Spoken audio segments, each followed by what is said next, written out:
उसको बंद। हेलो दोस्तों, कैसे हैं आप सभी लोग। Good morning to all of you. Study 91 के इस चैनल पे आप सभी लोगों का स्वागत है। मैं विकास मिश्रा आज फिर से एक बार हाजिर हूँ कुछ प्रीवियस ईयर्स के पेपर्स को लेकर। जैसा कि लास्ट में मैंने आप लोगों को प्रीवियस ईयर्स का जो पेपर सॉल्व करवाया था, काफ़ी उसमें आप लोगों ने अच्छा रिस्पांस दिया हुआ है और काफ़ी बच्चे उसमें बता रहे थे कि उन लोगों के लिए वो काफ़ी हेल्पफुल भी है। सो इसी सीरीज को हम लोग आगे बढ़ाते हुए आज फिर से देखेंगे एक नए पार्ट को। ठीक है, आज हम लोग जो पेपर देखने वाले हैं वो है 27 जून 2013 का पेपर। जो हम लोग आज पेपर देखने वाले हैं वो 27 जून 2013 का पेपर है, क्योंकि ये आया हुआ था। ठीक है, तो चलिए बढ़ते हैं। क्वेश्चन नंबर फर्स्ट को हम लोग देखते हैं। देखिए, क्वेश्चन नंबर फर्स्ट आपके सामने आ चुका है और जो क्वेश्चन नंबर फर्स्ट लिखा हुआ है इसमें हमको क्या करना है, लिखा हुआ है यहाँ पे कि find out the incorrect sentence.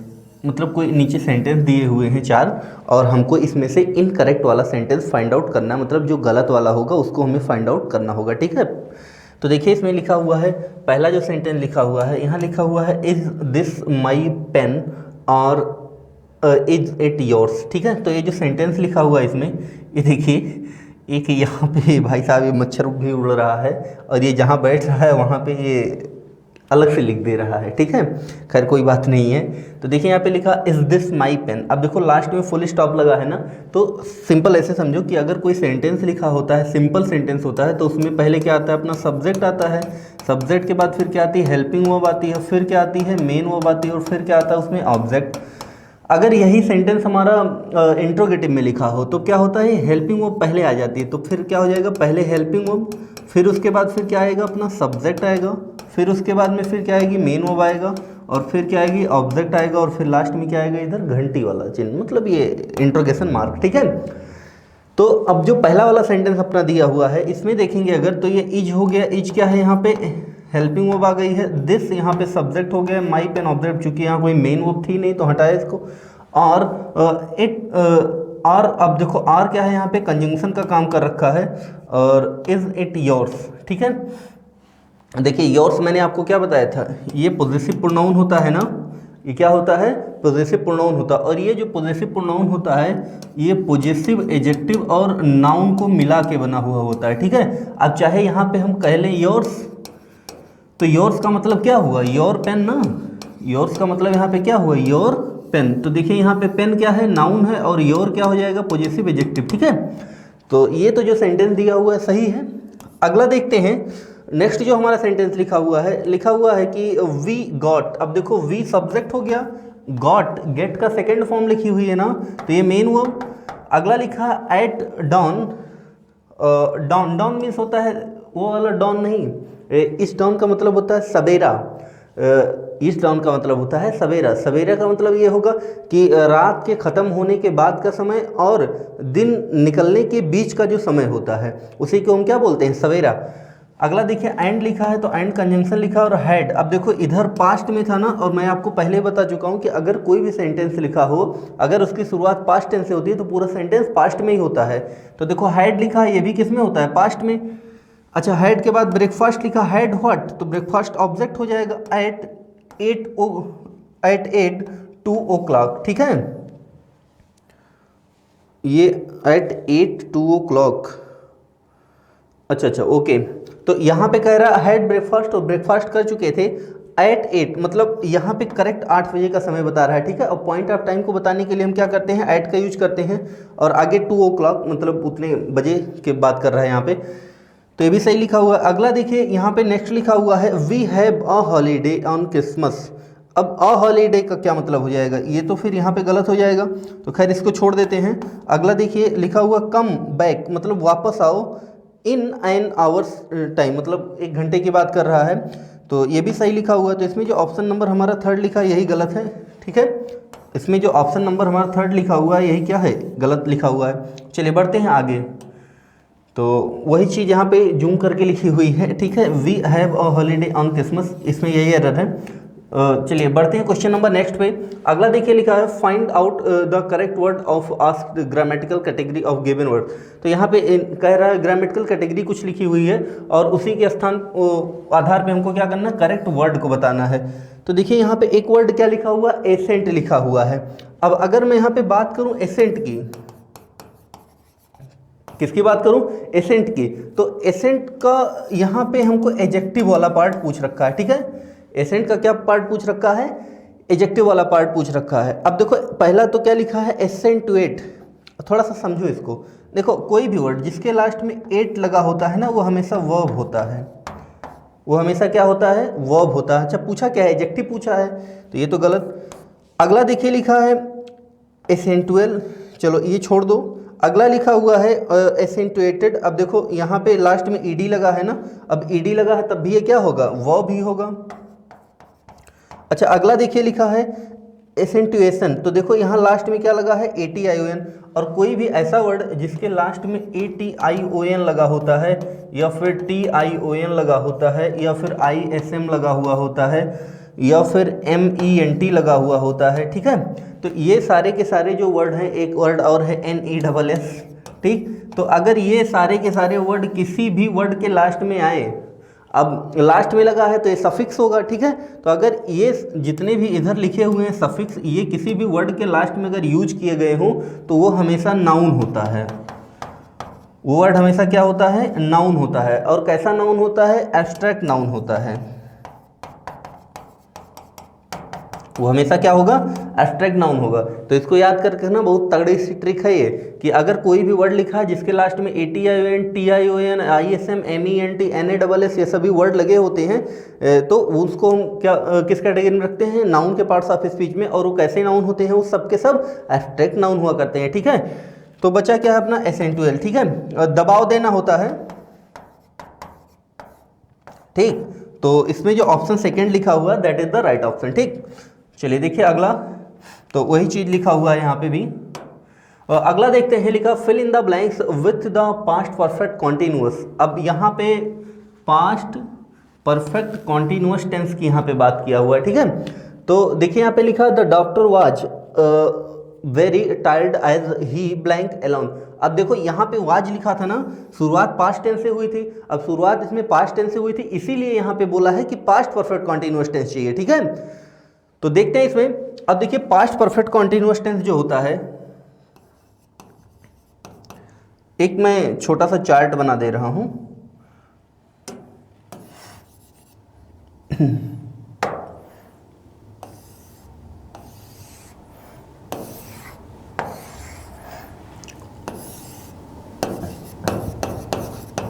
Perfect continuous का,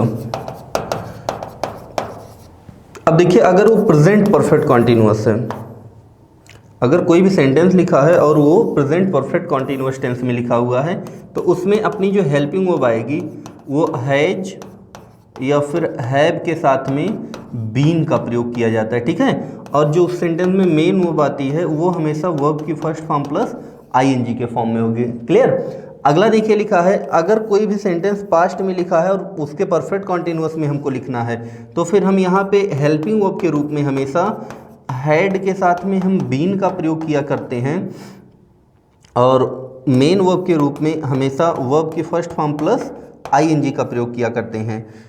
और अगर यही फ्यूचर में लिखा हो तो यहाँ पे हेल्पिंग वर्ब के रूप में हम विल या फिर शैल, हैव बीन का प्रयोग किया करते हैं, और मेन वर्ब के रूप में वर्ब की फर्स्ट फॉर्म प्लस ING का प्रयोग किया करते हैं। ठीक है, तो ये होता है स्ट्रक्चर।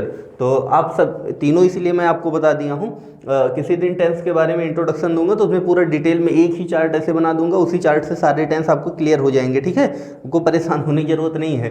तो खैर अभी के लिए इतना जानो। अब देखो इसमें कॉमन क्या चीज़ें हैं, बीन तो सब में लगना ही लगना है, और मेन वर्ब के रूप में सब में क्या आनी है, ING फॉर्म आना है। कोई भी टेंस हो अगर उसमें कॉन्टिन्यूअस लगा है तो उसमें मेन वर्ब के रूप में हमेशा किसका प्रयोग करेंगे, ING फॉर्म का प्रयोग किया करेंगे। ठीक, तो देखते हैं इसमें हैज के साथ में। अब देखो हैज के साथ में वर्ब आया है, मतलब वर्ब की थर्ड फॉर्म आई है, तो ये क्या हो जाएगा, प्रेजेंट परफेक्ट टेंस। ठीक, अगला देखिए लिखा हैड के साथ में वर्कड है, तो ये क्या हो जाएगा, पास्ट परफेक्ट टेंस। अगला देखिए लिखा है यहाँ पे हैज बीन के साथ में वर्किंग आया है, तो ये परफेक्ट कॉन्टिन्यूअस तो है, लेकिन देखो हेल्पिंग वर्ब के स्थान पे हैज या हैव में के साथ में बीन आई हुई है और मेन वर्ब के रूप में आईएनजी फॉर्म आया हुआ है, तो ये क्या हो जाएगा, प्रेजेंट परफेक्ट कॉन्टिन्यूअस टेंस। ठीक है। अगला देखिए लिखा हुआ है हैड बीन वर्किंग। अब देखो हैड बीन के साथ में आईएनजी फॉर्म आया है, वही चाहिए हमको, हैड बीन के साथ में आईएनजी आना चाहिए, तो ये क्या हो जाएगा, पास्ट परफेक्ट कॉन्टिन्यूअस। ठीक है, तो इसका जो लास्ट वाला ऑप्शन दिया हुआ that is the right answer. ठीक है, बढ़ते हैं आगे। अच्छा, मीनिंग बता देता हूँ। लिखा हुआ था doctor was very tired. Doctor क्या था, बहुत थका हुआ था, जैसा कि he had been working alone, वो जैसा कि वो अकेले कार्य कर रहा था, इसलिए डॉक्टर बहुत थका हुआ। ठीक है, आगे देखते हैं। तो इधर अपना आंसर जो है वो जूम करके इधर लिखा हुआ है, तो उसको आप लोग देवियों सज्जनों सब देख लो। ठीक, अगला देखिए लिखा है fill in the blanks with the correct preposition. अब यहाँ पे क्या करना है, हमको करेक्ट प्रीपोजिशन यहाँ पे यूज करना है। तो देखिए यहाँ पे लिखा हुआ द जज इक्विटेड। इक्विटेड मतलब होता है छोड़ देना, दोष मुक्त कर देना। ठीक है, him blank the murder charge. अब मर्डर चार्ज से भाई साहब छोड़, इन्हें को जज छोड़ दिया, तकदीर अच्छी रही होगी। ठीक है, तो देखते हैं इसमें। अब देखो इसमें यहाँ पे हमको एक प्रीपोजिशन फिलअप करना है। अब यहाँ पे जो प्रीपोजिशन फिलअप होगा इक्वेटेड के अनुसार फिलअप होगा। ठीक है, तो इक्वेट जो वर्ड होता है इसके साथ में हमेशा ही ऑफ का प्रीपोजिशन यूज किया जाता है और ये फिक्स प्रीपोजिशन होता है। ये क्या होता है, फिक्स प्रीपोजिशन होता है। इसके लिए कोई लॉजिक वगैरह इसमें नहीं होती है, इसको आपको लर्न करना ही पड़ेगा। ठीक है, जैसे लैक होता है, डिवाइड होता है, ठीक है, अवेयर होता है, ऐसे इक्विट भी हो गया। तो ये सब के सब जो वर्ड होते हैं इनके साथ में हमेशा ऑफ का प्रयोग, इन्फॉर्म भी इसी में आता है, डिप्राइव, असेम्ड। असेम मतलब होता है शर्मिंदा होना। ठीक है, नीड, तो ये स्कार्सिटी। तो इन सब के साथ में हमेशा किसका हम प्रयोग किया करते हैं, ऑफ का प्रयोग किया करते हैं। ठीक है, तो इसको आप लोग ध्यान रखिएगा। तो यहाँ पे कौन सा ऑप्शन हो जाएगा, सेकंड वाला ऑप्शन। क्लियर। अगला देखिए नेक्स्ट, तो यहाँ पे वही आंसर दिया हुआ है। बढ़ते हैं क्वेश्चन नंबर नेक्स्ट की तरफ। अगला देखिए लिखा choose the correct antonym for the following word. अब देखो यहाँ पे क्या लिखा, एक्सपेडाइट। एक्सपेडाइट मतलब क्या होता है, जल्दबाजी में, मतलब हरी, सोन। ठीक है, तो ये सब क्या है, उसके सिनोनिम है। अब पूछा यहाँ पे क्या है, एंटोनिम पूछा है। अब प्यारे दोस्तों, एंटोनिम क्या होता है, अपोजिट वर्ड। एंटोनिम क्या होता है, अपोजिट वर्ड होते हैं, मतलब विलोम शब्द पूछा है। तो देखो हॉस्टाइल, हॉस्टाइल मतलब होता है भयानक, खतरनाक।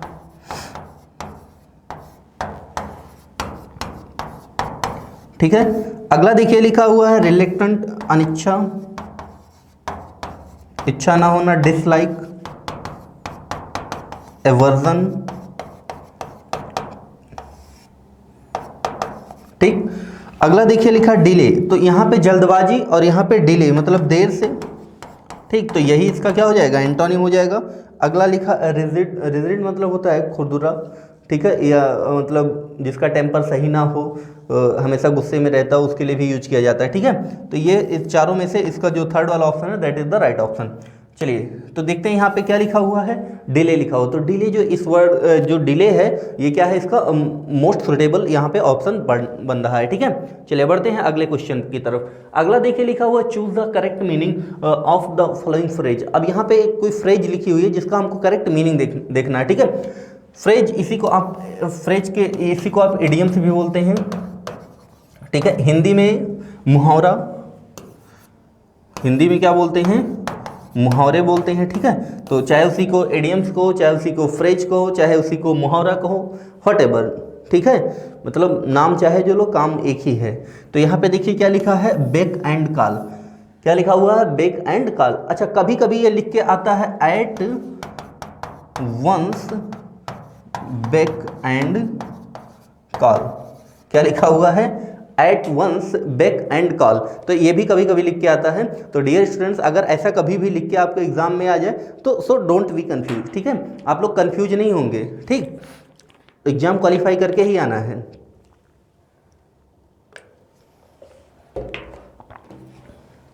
चलिए देखते हैं। तो लिखा है बेक एंड काल। आजकल अपने मतलब जो पुराना समाज था अपना नारी समाज, और तो वो क्या होता है काफ़ी उसको दबाया जाता है। जैसे घर पे बहुएं जो नई नई आती, उनकी जो सास थी वो चाहती थी एक बार ऐसे बुलाएं, बहू दौड़ते हुए चले जाए, ठीक है। और जो हस्बैंड रहते थे वो भी क्या करते थे, अपनी जो उनकी वाइफ होती थी, हाँ मतलब वाइफ से नहीं बोला हूँ, नहीं बवाल करवा दो भी, कल करवा चौथ का वो टेंशन होगा भी आप लोगों को, ठीक है। ठीक, तो उसमें क्या था, वो भी मतलब ऐसा महसूस करते। अब अपने को तो कोई एक्सपीरियंस नहीं है ऐसा, लेकिन मैं सुनता हूँ कि जो पहले की जो बहू थी तो वो काफ़ी दबा हुआ महसूस किया करती, ठीक है। ऐसा लगता है उनको कंट्रोल किया जा रहा है, उनको दबा के रखा जाता था, ठीक। तो वही चीज़ यहाँ पे लिखा वेक एंड कॉल, ठीक। मतलब बेक यहाँ पे वर्ड लिया गया, मतलब जैसे ही कोई आवाज़ दे, और कॉल जैसे ही कोई बुलाए तुरंत दौड़ते हुए चले आओ, ठीक है। तो इसका मतलब होता है दबा कर रखना। तो देखो यहाँ पे लिखा हुआ है कम टू नथिंग, गलत। अगला लिखा हुआ है अंडर द एब्सोल्यूट कंट्रोल, मतलब पूरी तरह से किसी के नियंत्रण में होना। क्या होता है, पूरी तरह से नियंत्रण में होना, ठीक है। तो उसी को हम क्या बोलते हैं, अंडर एब्सोल्यूट। एब्सोल्यूट मतलब पूरी तरह से, ठीक है। तो यही ऑप्शन सही है। अंडर ऑल कंडीशन गलत हो जाएगा। तो रिब्यूक, रिब्यूक मतलब होता है रेप्रीमेंड। रिब्यूक मीन्स क्या होता है, रेप्रीमेंड। अब ये भी एक समस्या ही होगा। अच्छा, रेप्रीमेंड मीन्स होता है स्कोल्ड, ये तो जानते ही होंगे। और जो कुछ भी ना तीनों में से कोई ना जानते हो उनके लिए अभी इधर खड़े हैं ना, तो इसका मतलब होता है डांटना फटकारना, डांटना फटकारना, ठीक है। बुरा भला कहना, तो सब मीनिंग सेम होती है। तो रिब्यूक मीन्स होता है रेप्रीमेंड, स्कोल्ड बहुत इंपॉर्टेंट वर्ड है, इसलिए साथ में इसका लिखा दिया हूँ, ठीक है। तो इसको भी आप लोग जानते रहिए, क्लियर। और चलिए, और तो खास कोई चीज़ नहीं है, बस यही था। रिब्यूक और रेप्रीमेंड में वो डिफरेंस थोड़ा सा होता है। और डिफरेंस क्या होता है कि जैसे मान लीजिए कि बॉस है, अब बॉस अगर बुरा भला कहेगा तो वहाँ पे हम रेप्रीमेंड का यूज कर लिया करते हैं, ठीक है। तो वही लिखा हुआ है यहाँ पे अंडर एब्सोल्यूट कंट्रोल। बढ़ते हैं आगे। अगला देखिए लिखा है use the correct form of verb in following sentence. अब भाई साहब यहाँ पे वर्ब की करेक्ट फॉर्म हमको लिखना है, ठीक। अब देखिए लिखा he blank in Allahabad for 5 years, ठीक है। सुन लो, जैसे ही अगर कोई भी सेंटेंस लिखा हुआ है, अगर कोई सेंटेंस लिखा हुआ है और अगर उसमें सिंस या फिर फॉर के साथ में कोई टाइम वर्ड दिया हो। टाइम वर्ड का मतलब क्या होता है, ऐसा शब्द जिससे हमको समय का पता चले, जिससे हमको समय का पता चले। तो ये मैक्सिमम क्या होता है, परफेक्ट कॉन्टिन्यूअस टेंस होता है। कौन सा टेंस होता है, परफेक्ट कॉन्टिन्यूअस टेंस होता है। तो देखो यहाँ पे फॉर के साथ में क्या लिखा हो, फॉर 5 years, लंबे समय से वो रह रहा है ना। तो यहाँ पे ये बताना चाह रहा है, अब वो तो ऑप्शन देख के भी हमको पता चलेगा कि यहाँ पे बताना वास्तव में क्या चाह रहा है। तो ये परफेक्ट कॉन्टिन्यूअस टेंस में जाता है, ठीक है। अब अगर सेंटेंस प्रेजेंट में है तो उसको प्रेजेंट परफेक्ट कॉन्टिन्यूअस टेंस में कर देना। सेंटेंस अगर पास्ट में है तो उसको पास्ट परफेक्ट कॉन्टिन्यूअस टेंस में कर देना, ठीक है। सुनिए फिर से, अगर सिंस या फॉर के साथ में किसी भी सेंटेंस में टाइम वर्ड लगा हुआ हो, टाइम वर्ड का मतलब जो समय को बताए। अब समय का मतलब क्या होगा, जो दिन महीने हफ्ते साल इनको बताए, उसी को हम क्या बोलते हैं, टाइम वर्ड बताए। जैसे 5 दिन 10 महीने 4 साल ऐसा कुछ बताए, ठीक है। तो वो सब क्या होते हैं, टाइम बताने वाले शब्द होते हैं। तो अगर ऐसा लिखा हुआ हो तो उसको हम किस में रखते हैं, हमेशा परफेक्ट कॉन्टिन्यूअस टेंस में रखा करते हैं। और जो भी परफेक्ट कॉन्टिन्यूअस टेंस होते हैं, अब सेंटेंस अगर प्रेजेंट में होगा तो उनको हम प्रेजेंट परफेक्ट कॉन्टिन्यूअस टेंस में चेंज करेंगे, और सेंटेंस पास्ट में होगा तो पास्ट परफेक्ट कॉन्टिन्यूअस टेंस में चेंज करेंगे। अब हमने देखा यहाँ पे लाइफ वर्ब की first form has, have, ING form. तो देखो जो वर्ब की फर्स्ट फॉर्म, देखो अब इसको कैसे सॉल्व करेंगे, पहले ये बात समझ लो। इसको हम सॉल्व कैसे करेंगे, इसको पहले समझ लो। अब देखो लिविंग लिखा है ना, और मैंने आपको बता रखा है कि जो वर्ब की थर्ड फॉर्म होती है और उसके साथ में जो वर्ब की फर्स्ट फॉर्म प्लस आईएनजी होती है, इन दोनों का ही प्रयोग कभी भी किसी भी सेंटेंस में मेन वर्ब के रूप में कभी अकेले नहीं प्रयोग किया जाता, हमेशा इनके पहले हेल्पिंग वर्ब आती है। तो देखो यहाँ कोई हेल्पिंग वर्ब नहीं आई है ना, तो ये वाला फोर्थ वाला ऑप्शन कैंसिल। अब देखिए यहाँ पे सब्जेक्ट अपना क्या लिखा है, ही लिखा हुआ है। सब्जेक्ट यहाँ पे क्या लिखा हुआ है, ही लिखा हुआ है। अच्छा, ही कैसा सब्जेक्ट होता है, सिंगुलर सब्जेक्ट होता है। अब अगर सब्जेक्ट सिंगुलर आएगी तो यहाँ वर्ब भी सिंगुलर आनी चाहिए। तो हमने देखा ये जो हैव लिखा है तो प्लूरल होता है, तो देखो थर्ड वाला ऑप्शन भी कैंसिल। अब हमारे पास बचा कितना ऑप्शन, 2 ऑप्शन बचा। अब देखो लाइव्स लिखा है, ये वर्ब की फर्स्ट फॉर्म के साथ में क्या लगा हुआ है, एस या ईएस, और इसका प्रयोग तो हम किस में करते हैं, प्रेजेंट इंडेफिनिट टेंस में किया करते हैं। तो ये तो होगा नहीं, क्यों, क्योंकि यहाँ पे समय दिया है, और प्रेजेंट इंडेफिनिट टेंस का अगर कहीं भी प्रयोग किए हैं तो प्रेजेंट इंडेफिनिट टेंस में समय का प्रयोग नहीं किया जाता। तो इसलिए हम यहाँ पे क्या करेंगे, हैज़ बीन लिविंग, तो इसका जो सेकेंड वाला ऑप्शन है ये हो जाएगा। ठीक, तो अगर ये ना पता हो किसी को, बस इतना कुछ ऐसे पता हो कि हाँ किसी दिन सर ने ये बताया था कि अगर कहीं भी परफेक्ट कॉन्टिन्यूअस टेंस का प्रयोग किया जाता है तो उसमें समय का प्रयोग किया जाता है। ठीक है, और परफेक्ट कॉन्टिन्यूअस टेंस में ये होता है, थोड़ा सा और समझ लो कि जैसे मान लीजिए कोई कार्य है, तो कोई कार्य उसका कुछ भाग पूरा हो चुका है और वो कार्य आगे अभी भी जारी है, तो ऐसे कार्यों के लिए हम किसका प्रयोग करते हैं, प्रेजेंट परफेक्ट कॉन्टिन्यूअस टेंस का। ठीक है, जैसे देखिए लिखा he has been living in Allahabad for 5 years, तो इसका मतलब ये हुआ कि वह 5 साल रह चुका है। ये 5 ईयर्स जो हैं ये पूरे हो चुके हैं इलाहाबाद में रहने, और अभी भी आगे भी इलाहाबाद में रह रहा है। ठीक है, तो इस बात का हमें पता किससे चल रहा है, हैज़ बीन लिविंग से पता चल रहा है। क्लियर, तो इस टाइप से हम इसको देखेंगे। ऐसे कोई भी, जैसे मान लीजिए हमने कहा कि वह 10 महीने से कार्य कर रहा है, ठीक है, लेकिन अब हमको बताना है कि लेकिन 10 महीने कार्य कर चुका, अभी भी कार्य कर रहा है, तो अब यहाँ से लेकर यहाँ तक ये मान लीजिए 10 महीने का समय हो गया, 10 मंथ का, तो ये इतना कार्य पूरा कर चुका, और अगर आगे अभी भी वो कार्य जारी है तो फिर उसके लिए भी हम किसका प्रयोग करेंगे, प्रेजेंट परफेक्ट कॉन्टिन्यूअस का। ठीक है, अब अगर प्रेजेंट में ऐसा है जारी है तो प्रेजेंट परफेक्ट कॉन्टिन्यूअस, और अगर पास्ट में ऐसा था तो फिर वहाँ पे हम पास्ट परफेक्ट कॉन्टिन्यूअस का प्रयोग कर देंगे। ठीक है, अब फ्यूचर में रहेगा तो फ्यूचर परफेक्ट कॉन्टिन्यूअस टेंस भी होगा। ठीक, लेकिन वैसे फ्यूचर परफेक्ट कॉन्टिन्यूअस टेंस कभी नहीं पूछता है, टेट में ही नहीं, बैंक जैसे रेलवे या कोई भी अदर एग्जाम भी हो उसमें भी वो जल्दी कभी भी पुटअप नहीं किया जाता वहाँ से क्वेश्चन। तो जो मेन क्वेश्चन पुटअप होते हैं वो हमेशा प्रेजेंट टेंस से और पास्ट टेंस से पुटअप हुआ करते हैं। अब प्रेजेंट पास्ट से केवल परफेक्ट कॉन्टिन्यूअस से ही नहीं, इवन इंडेफिनिट, कॉन्टिन्यूअस और परफेक्ट, इन तीनों से भी क्वेश्चन खूब पुटअप होते हैं। ठीक है, चलिए बढ़ते हैं आगे।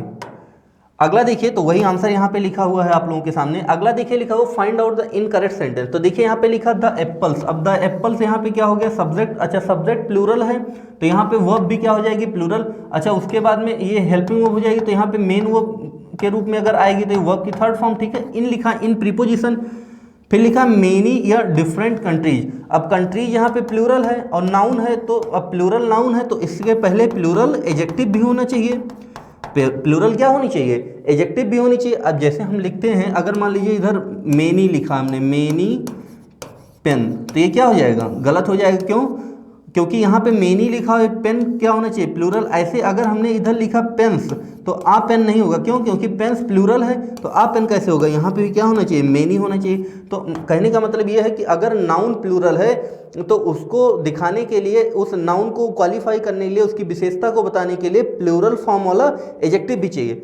हालांकि एजेक्टिव सिंगुलर या प्लूरल नहीं होते, लेकिन एजेक्टिव्स ऐसे होते हैं जो सिंगुलर को रिप्रेजेंट करते हैं, प्लूरल को रिप्रेजेंट किया करते हैं। ठीक है, तो यहाँ पे देखिए मेनी लिखा हुआ तो ये तो सही लिखा हुआ है, डिफरेंट लिखा है भी सही है। अगला देखिए लिखा हुआ है, ये वाला ऑप्शन नहीं सही है, ये सेंटेंस सही लिखा हुआ है, लो हटा देता हूँ, नहीं कंफ्यूज हो जाओ इसको। ठीक है, अगला देखिए, तो ये जब सही है तो ये वाला तो ऑप्शन हो नहीं सकता। अगला देखिए लिखा है बुक्स। अब देखो बुक्स सब्जेक्ट है, प्लूरल है, तो सब्जेक्ट प्लूरल तो वर्ब भी प्लूरल, तो बुक्स और इसेंशियल, बुक्स क्या है, जरूरी है, तो ये क्या हो जाएगा, एजेक्टिव। क्यों, क्योंकि बुक्स नाउन है और नाउन के बारे में ये बता रहा है। टू क्या है, प्रीपोजिशन।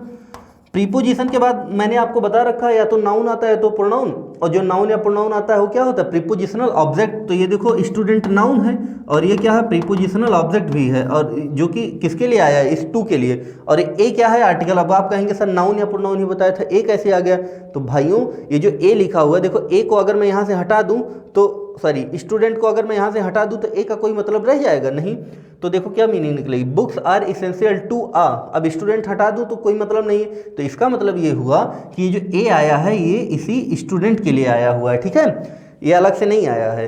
तो इस नाउन के लिए, इसको क्वालिफाई करने के लिए और इससे पहले वर्ड लिखे जा सकते हैं। ठीक है, जैसे यहाँ देखिए इन लिखा, इन डिफरेंट कंट्रीज। अब देखो यहाँ पे जो कंट्रीज है भी नाउन है और ये भी क्या है, प्रीपोजिशनल ऑब्जेक्ट भी है ये।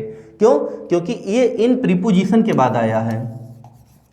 कल मैंने आप लोगों को बताया था ना कि अगर किसी भी सेंटेंस में प्रीपोजिशन लिखा है तो इसके बाद ये जरूरी होता है कि इसके बाद नाउन या प्रोनाउन आए, और नाउन या प्रोनाउन के अलावा और कोई दूसरा वर्ड आ भी नहीं सकता, और ये जो दोनों वर्ड होते हैं इनको हम बोलते हैं प्रीपोजिशनल ऑब्जेक्ट।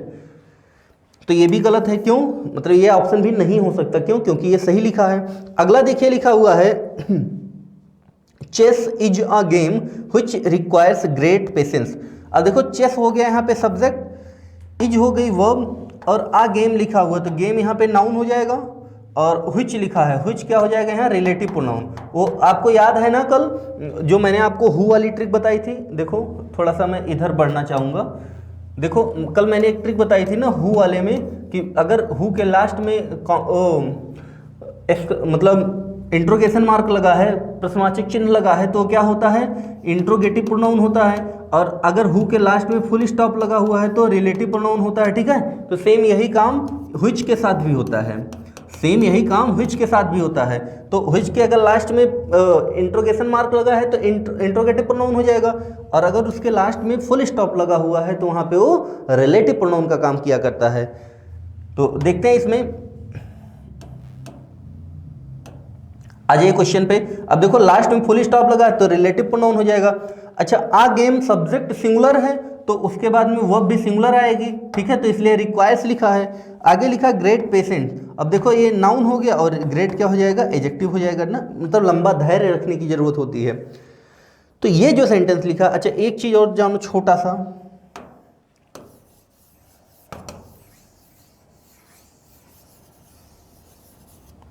चलिए यहाँ ही पे जानिए, यहाँ पे देखिए ये जो रिलेटिव प्रोनाउन है, तो एक चीज़ और जानो। देखो अगर किसी भी सेंटेंस में किसी रिलेटिव प्रोनाउन का प्रयोग किया गया है तो रिलेटिव प्रोनाउन के बाद में हमेशा एक वर्ब आएगी, और जो रिलेटिव प्रोनाउन के बाद में वर्ब आती है वो उससे पहले लिखे हुए नाउन या प्रोनाउन के अनुसार आती है, ठीक है? मतलब ये जो वर्ब आएगी ये हमेशा इस वाले नाउन या प्रोनाउन के अनुसार प्रयोग की जाएगी। जैसे हमने लिख दिया he is the boy who were awarded by the PM, ठीक है? लिखा हुआ है he is the boy who were awarded by the PM। अब देखो लास्ट में फुल स्टॉप लगा तो हु क्या हो जाएगा? यहाँ पे रिलेटिव प्रोनाउन हो जाएगा, ठीक है? अब मैंने बताया रिलेटिव प्रोनाउन के बाद आने वाली वर्ब उसके पहले आने वाले नाउन या प्रोनाउन के अनुसार लगती है। तो यहाँ पे ये जो वर्ब होगी किसके अनुसार लगेगी? बॉय के अनुसार। अच्छा बॉय कैसा है? सिंगुलर है ना, तो सब्जेक्ट सिंगुलर है तो वर्ब भी कैसी होनी चाहिए? सिंगुलर होनी चाहिए। तो यहाँ से हम वर्ब को हटाएंगे और वर्ब के स्थान पे हम क्या लिख देंगे? वाज लिख देंगे, ठीक है? तो ऐसा होता है। तो आज ये आप क्वेश्चन पे आते हैं। तो यहाँ पे देखिए लिखा व्हिच रिलेटिव प्रोनाउन। अब थोड़ी सी चीज़ों को और समझो, थोड़ा सा चीज़ों को और समझो। और कैसे समझोगे? ऐसे देखो, जैसे हमने एक पैसेज लिख दिया, हमने लिखा once upon a time there was a king, blank king was very cruel, ठीक है? One day he met with an old man. ऐसे लिख दो, केवल ओल्ड मैन ना लिखूं, अभी आपके समझने के लिए केवल मैं यहाँ पे मैन लिख दे रहा हूँ, विथ अ मैन।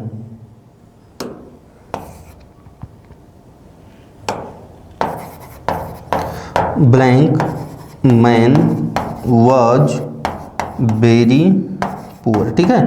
ये आप लोगों के सामने मैंने एक पैसेज टाइप का लिख दिया है, ठीक है? अब समझो इसको, बहुत ध्यान से समझना, बहुत ही इंपॉर्टेंट चीज़ समझाने जा रहा हूँ। देखो ये जो मैं यहाँ पे समझाना चाहता हूँ वो ये है कि अगर कोई सेंटेंस लिखा हुआ है और उसमें हमें आर्टिकल का यूज करना है, तो आर्टिकल कौन से होते हैं? ए, एन और द, यही तीन अपने पास में आर्टिकल होते हैं, ठीक है? तो ए एन का प्रयोग हम हमेशा ऐसे व्यक्तियों या वस्तुओं के लिए प्रयोग किया करते हैं कि जिनके बारे में हमें पहले से कोई जानकारी नहीं हुआ करती है, मतलब जो अननोन चीज़ें होती हैं, ठीक? उनके लिए हम किसका प्रयोग करते हैं? ए एन का प्रयोग करते हैं। लेकिन अगर कोई चीज़ है जिसके बारे में हमें पहले से जानकारी है, ठीक है, या जिसकी पहले बात हो चुकी है, अगर बाद में फिर उसके बारे में बताना है, उस व्यक्ति के बारे में, उस वस्तु के बारे में, तो फिर हम क्या करते हैं, उससे पहले ए एन का प्रयोग नहीं करते, हमेशा द का प्रयोग करते हैं। ठीक है, तो देखो लिखा हुआ वंस अपॉन अ टाइम, एक समय, देयर वाज अ किंग, एक राजा था। अब देखो यहाँ पे एक बार बात हो गई राजा की ना, अब फिर अगर मैं किंग की बात करूंगा तो फिर यहाँ पे क्या लिखूंगा, आ किंग नहीं लिखूंगा, फिर अब यहाँ पे द किंग लिखूंगा। क्यों? क्योंकि किंग के बारे में बात हो चुकी है। तो the king was very cruel. आगे देखिए लिखा one day he met with a man. अब देखो मैन, यहाँ पे पहली बार मैन की बात की जा रही है ना, तो हम क्या लिखेंगे, आ। लेकिन अब एक बार यहाँ पे मैन की बात हो गई तो फिर अब आगे हम कहीं भी बात करेंगे तो फिर क्या लिखेंगे, यहाँ पे द मैन लिखेंगे, फिर हम वहाँ पे क्या लिखेंगे, द मैन। ठीक है, सेम आ जाओ क्वेश्चन पे, लिखा है चेस। अब देखो चेस की एक बार बात यहाँ पे हो चुकी है ना, तो चेस इज अ गेम। अब जब यहाँ पे बात हो गई चेस की, नाम एक बार ले लिया गया, तो फिर आ गेम नहीं, अब तो ये अनजान नहीं रह गया ना, अब तो यहाँ पे इसका पहले हमने इसके बारे में बात कर ली है, तो चेस इज आ गेम नहीं होना चाहिए, चेस इज द गेम होना चाहिए। ठीक है, तो यहाँ पे ये गलती है, तो इसमें ऑप्शन नंबर जो थर्ड लिखा हुआ दैट इज इनकरेक्ट। ठीक है, चलिए बढ़ते हैं आगे। अगला देखिए लिखा हुआ है choose the word for following expression. अब देखिए यहाँ पे लिखा अ लवर ऑफ मैनकाइंड। क्या लिखा हुआ है, अ लवर ऑफ मैनकाइंड, मतलब जो मानव जाति से प्रेम करता हो। ठीक है, पता नहीं आजकल ऐसे लोग भी होते हैं तो खैर आ जाते हैं टॉपिक पे अपने। अब समझो इसको, वो फिलॉसफी आप लोगों ने पढ़ रखी होगी ना, तो उसमें भी देखो उसकी शुरुआत किससे होती है, फिलो। ठीक है, देखो एक शब्द होता है फिल या एक शब्द होता है फाइल। ठीक है, जैसे फिलॉसफी बना तो वो दो शब्दों से मिलके बना हुआ है, फिलो और सोफिया। ठीक है, तो फिलो मीन्स क्या होता है, लव। फिलो मीन्स क्या होता है, लव। और सोफिया मीन्स क्या होता है, लड़की नहीं, सोफिया लड़की का नाम नहीं है, सोफिया मीन्स होता है नॉलेज। ठीक है, वो आप लोगों ने वो एक आजकल वेब सीरीज चल रही है ना, उसका क्या नाम है, ताजमहल करके है कुछ, तो उसमें वो टीचर रहते हैं, वो पढ़ाने जाते हैं, उसमें जैसे वो बताते हैं कि फिलॉसफी मीन्स बेटा क्या होता है, तो स्टार्टिंग करते हैं, बोलते हैं फिलो मीन्स होता है लव, और सोफिया जैसे वो बोलते हैं तो सारे बच्चे वो चिल्ला देते हैं सर लड़की। ठीक है, तो आप लोग ऐसा मत समझना। तो देखो मैं आपको यहाँ पे ये समझाना चाह रहा हूँ कि अगर कोई शब्द लिखा हुआ है और उसमें फिल या फाइल शब्द जुड़ा हुआ है, तो ये हमेशा उस वर्ड में लव की बात करेगा या अफेक्शन की बात करेगा। किसकी बात करेगा, अफेक्शन की। ठीक है, ऐसे ही अगर किसी भी शब्द के लास्ट में या मतलब किसी भी शब्द में MIS मिस जुड़ा हुआ है, तो ये हमेशा बात करेगा हेट। हेट मीन्स क्या होता है, घृणा की बात करेगा।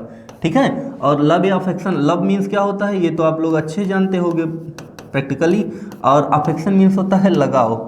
ठीक है, अफेक्शन मीन्स क्या होता है, लगाव होता है। ठीक, आगे देखो, और एक वर्ड होता है एंड्रो या एक वर्ड होता है एंथ्रो, और अगर ये कहीं भी लगा हुआ है तो ये हमेशा दिखाता है मैनकाइंड की बात करेगा।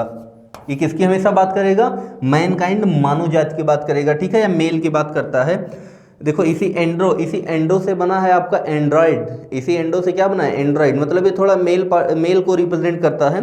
तो मतलब ये माना जाता है कि जो मेल होते हैं वो फीमेल की तुलना में ज़्यादा इफिशियंट होते हैं काम करने में। ठीक है, तो इसीलिए देखो पहले जो आती है तो टिकटॉक वाली मोबाइल आती थी ना, टच पैड, मतलब जिसमें बटन लगी होती थी, उसके बाद में फिर क्या आया, एंड्रॉयड। तो एंड्रॉयड इसलिए नाम रखा गया था कि जो पहले वाली मोबाइल थी उसकी तुलना में ये ज़्यादा इफिशियंट है, ज़्यादा काम करेगी। ठीक है, तो खैर आ जाइए अपने टॉपिक पे।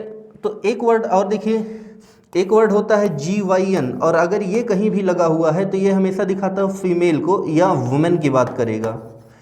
ये किसकी बात करता है, वुमेन, मतलब महिला की बात करेगा। ठीक, एक देखो वर्ड होता है ओमनी।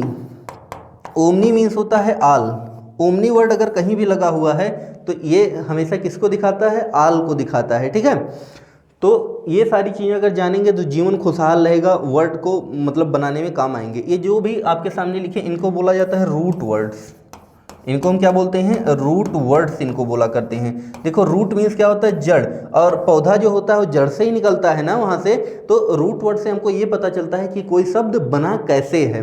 रूट वर्ड से हमको क्या पता चलता है कि कोई शब्द बना कैसे। अब देखो कैसे बनाएंगे शब्द, देखो फिल और मिस और एंड्रोगाइन, इन्हीं को मिला के हम वर्ड बनाते हैं। ठीक है, तो देखो एक पहले देख लो, देखो यहाँ पे लिखा फिल एंथ्रोपिस्ट। अब देखो इसमें दो शब्द लगे हैं, एक फिल लगा हुआ है, एक एंथ्रो लगा है, ठीक है।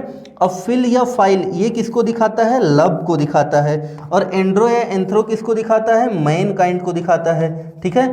मानव जात की बात करेगा तो लब किससे, मैन काइंड से, तो यही लिखा है लवर ऑफ मैन काइंड, तो उसी को हम क्या बोलेंगे, फिलएंथ्रोपिस्ट, मानव प्रेमी,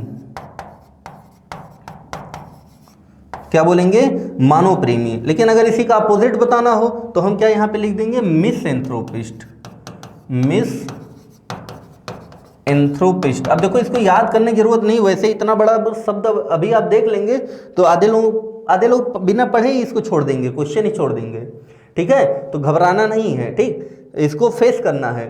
तो देखिए लिखा है मिस एंथ्रोपिस्ट, तो देखो मिस किसको दिखाता है, हेट को दिखाता है, और एंड्रो या एंथ्रो किसको दिखाता है, ये हमेशा मैन काइंड की बात करेगा। तो यहाँ मानव प्रेमी और ये क्या हो जाएगा, मैन हेटर हो जाएगा। A lover of man kind लिखा हुआ था ना, तो यहाँ हेटर हो जाएगा, तो जो मानव जात से घृणा करता हो, ऐसे लिख दे रहा हूं,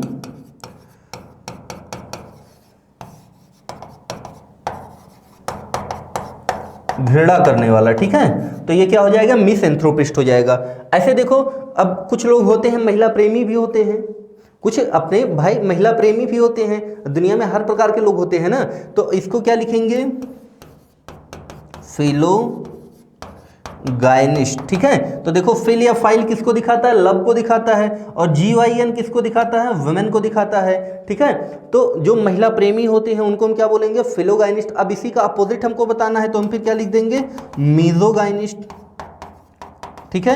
क्या लिख देंगे, मिजोगाइनिस्ट। तो मिस किसको दिखाता है, हेट को दिखाता है, और गाइन किसको दिखाता है, वुमेन को दिखाता है। तो ये क्या हो जाएगा, मतलब जो महिला से घृणा करता हो, और ये क्या हो जाएगा, जो महिला से प्रेम करता हो, महिलाओं से काफ़ी लगाव रखता हो, ठीक है। तो उसको हम क्या बोलेंगे, फिलोगाइनिस्ट बोल देंगे, ठीक। तो इसको आप लोग नोट कर लीजिएगा, क्योंकि यहाँ पे जगह कम है इसलिए मैं यहाँ पे उसको ज़्यादा लिख नहीं रहा हूँ। तो फिलोगाइनिस्ट सुन लो फिर से, फिलोगाइनिस्ट जो महिलाओं से प्रेम करता हो। हाँ, आपके एग्जाम में कैसे आएगा ये भी देख लो, इसको मैं मिटा दे रहा हूँ, और इसको आप लोग आशा करता हूँ नोट कर लेंगे, किनारे हो जा रहा हूँ कि जिससे आप लोग स्क्रीनशॉट ले सकें, ठीक है। और मैं इसको मिटा रहा हूँ।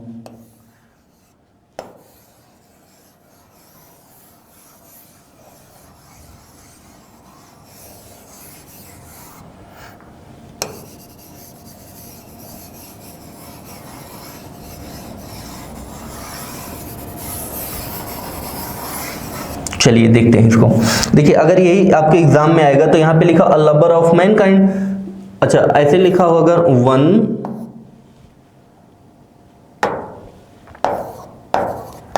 हु हेट्स वुमेन, ठीक है, जो महिलाओं से घृणा करता हो। तो यहाँ पे आप क्या लिखोगे, मिजोगाइनिस्ट, ठीक है। मिजोगाइनिस्ट के सामने यही लिख लेना, वन हु हेट्स वुमेन, और अगला लिखा है वन हु लव्स वुमेन, ठीक है। तो इसके सामने, ये इसके सामने लिख लेना, जो महिलाओं से लगाव रखता हो, प्रेम करता हो, ठीक है। ये तो इधर लिखा ही है, और एक ये लिखा हुआ है, तो यहाँ पे जहाँ लवर लिखा हुआ है यहाँ पे हो जाएगा हेटर, या फिर ऐसे लिखा होता है a man hater, man hater लिखा होता है, ठीक है। तो क्या हो जाएगा, जो महिलाओं मानव जात से घृणा करता है, ठीक है। तो अगर वो याद रहेगा तो फिर आप लोगों को ये सब रटने की ज़रूरत नहीं रहेगी। अब मैंने आपको ये बता दिया वर्ड बनते कैसे हैं, और जब आप ये समझ जाएंगे वर्ड बनते कैसे हैं तो फिर आपको रटने की ज़रूरत नहीं पड़ेगी, ठीक है। तो बढ़ते हैं आगे, इसको मैं मिटा देता हूँ यहाँ से।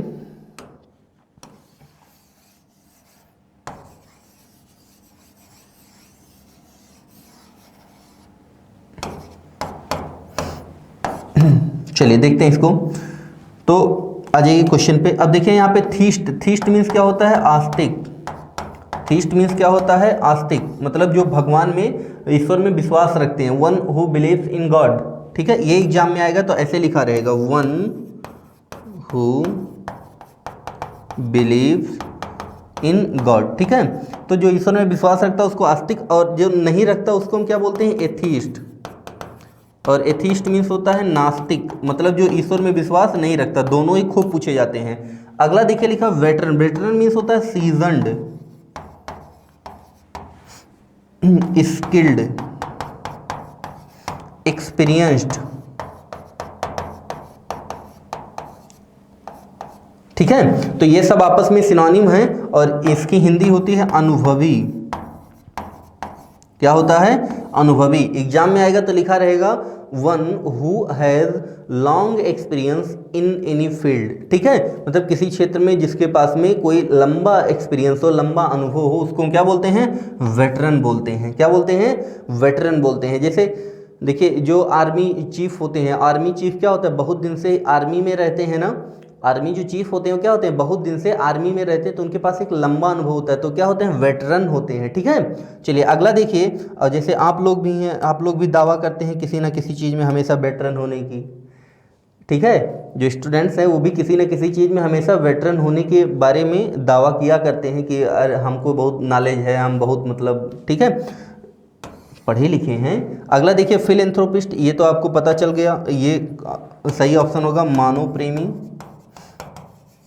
अगला देखिए लिखा हुआ ओमनीपोटेंट। अब देखो मैंने बताया ओमनी मीन्स क्या होता है? ऑल। ओमनी हमेशा किसको दिखाता है? ऑल को दिखाता है। और पोटेंट, पोटेंट दिखाता है पोटेंशियल को, ये बात करता है पावर की।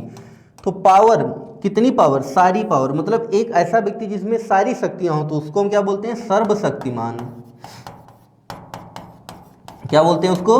सर्वशक्तिमान बोलते हैं। ठीक है, ऐसे एक आध दो वर्ड में और लिख दे रहा हूं। जैसे हमने लिखा ओमनी प्रेजेंट, तो देखो ओमनी मीन्स क्या हो जाएगा? ऑल हो जाएगा, और प्रेजेंट मीन्स क्या हो जाएगा? उपस्थित होना हो जाएगा। ठीक है, तो ऐसा मतलब कोई ऐसा जो हर जगह उपस्थित हो, तो इसी को हिंदी में हम क्या बोलते हैं? सर्वव्यापी।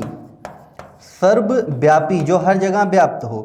ठीक है, क्या बोलते हैं इसको? सर्वव्यापी। और है कौन? ये गॉड ही है ना, मतलब ईश्वर कहते हैं ना हर जगह व्याप्त हैं। तो देखो ओमनी, ऐसे ओमनी शब्द कहीं भी लगा हुआ हो तो हमेशा किसकी बात करेगा? वहाँ पे ओमनी शब्द कहीं भी लगा हो तो हमेशा आल, मतलब सब की बात करेगा। एक आध दो और देखो, जैसे हम अब इधर देख लो, जैसे हम मैं लिख दूँ ओमनीसिएंट। ठीक है, तो ओमनी मीन्स क्या होता है? ऑल। ठीक है, और सिएंट किससे बना है? साइंस से।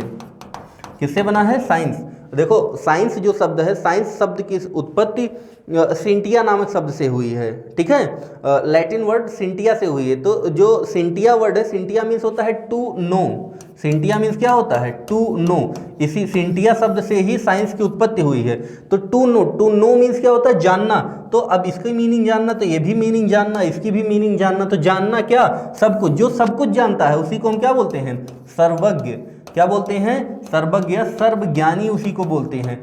तो जो सब कुछ जानता है उसी को क्या बोलते हैं? सर्वज्ञानी। अब एग्जाम में ऐसे नहीं आएगा, एग्जाम में आप क्या आएगा? तो लिखा होगा one who knows everything. One who knows everything, जो सब कुछ जानता हो। ठीक है, और ये वाला जो लिखा हुआ था ओमनी प्रेजेंट वाला, ओमनी प्रेजेंट का जो लिखा था ऐसे लिखा होगा वन हु प्रेजेंट्स एवरीवेयर। क्या लिखा होगा? वन हु प्रेजेंट्स एवरीवेयर, जो हर जगह व्याप्त होता है। एवरीवेयर का मतलब हर जगह, मतलब ठीक है, तो जो हर जगह उपस्थित होता है उसको हम क्या बोलते हैं? Omni present. तो देखो ओमनी कहीं भी शब्द लगा हुआ हो, क्या लगा हो? ओमनी शब्द कहीं भी लगा हुआ हो तो हमेशा आल की बात करेगा। तो इस प्रकार से क्या होता है कि अगर आपको ये चीज़ रूट वर्ड पता है तो आपको मान लीजिए बाकी ऑप्शन नहीं भी पता है तो भी आप आंसर सही वहाँ पे टिक कर सकते हैं। जैसे यही सेंटेंस लिखा हुआ था। ठीक है, अब मान लीजिए कि यहीं पे लिखा होता one who has all powers. ठीक है, ऐसा लिखा होता कि one who has all powers, मतलब जिसके पास सारी शक्तियां हैं। ठीक है, तो यहाँ पे आप क्या करते? अब आपको पता चला यहाँ पे कि क्वेश्चन में बात किया है आल की। अब हो सकता है कि बाकी के आपको तीनों मीनिंग ना पता हो, लेकिन आप जब आल देखेंगे तो आपके माइंड में ये जरूर क्लिक करेगा, अच्छा सर ने बताया था आल अगर कहीं बात करेगा तो वहाँ ओमनी लिखा होता है। तो हो सकता है आपको ये तीनों ना पता हो, लेकिन आप जैसे देखेंगे ओमनी लिखा हुआ तुरंत आप इस पर टिक मार के चले आएंगे। ठीक है, तो ये आपकी हेल्प करता है रूट वर्ड आपके एग्जामिनेशन के पॉइंट ऑफ व्यू से। ठीक है, चलिए बढ़ते हैं आगे। अगला देखिए लिखा हुआ है find out the appropriate meaning of given work. ठीक है, अब देखिए क्या लिखा हुआ है? इनिमिटेबल। क्या लिखा हुआ है यहाँ पे? इनिमिटेबल। चलो थोड़ा सा इसको मैं आगे बढ़ा देता हूं।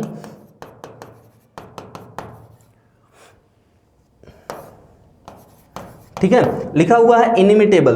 तो अब इनिमिटेबल लिखा हुआ है, अब अगर मैं बात करूंगा इनिमिटेबल की तो इसका मतलब क्या हो जाएगा?